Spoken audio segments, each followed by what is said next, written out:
অৱশেষত নিজ বাসগৃহত উপস্থিত বঙাইগাঁও জিলাৰ তুলুঙীয়াৰ অৱসৰপ্ৰাপ্ত প্ৰধান শিক্ষক ধীৰেন ৰায়ৰ নশ্বৰ দেহ।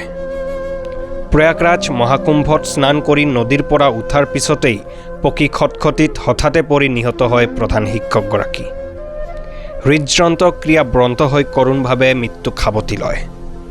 উত্তৰ চাৰমাৰা DPM হাইস্কুলৰ অৱসৰপ্ৰাপ্ত প্ৰধান শিক্ষক আছিল তেওঁ। আজিৰ দিনটোত শিক্ষকগৰাকীৰ নশ্বৰ দেহত গভীৰ শ্ৰদ্ধাঞ্জলি জনালে বৰপেটা লোকসভা সমষ্টিৰ সাংসদ মাননীয় ফণীভূষণ চৌধুৰীৰ লগতে বহু গণ্যমান্য ব্যক্তি।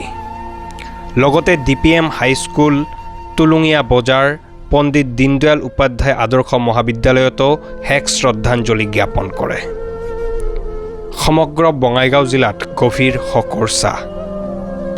দ্য নৰ্থ ইষ্ট ৰিপৰ্টৰ পৰাও মাননীয় প্ৰধান শিক্ষকগৰাকীক শ্ৰদ্ধাঞ্জলি জনাইছোঁ। অভয়াপুৰীৰ পৰা Anis Ali report, the north east report.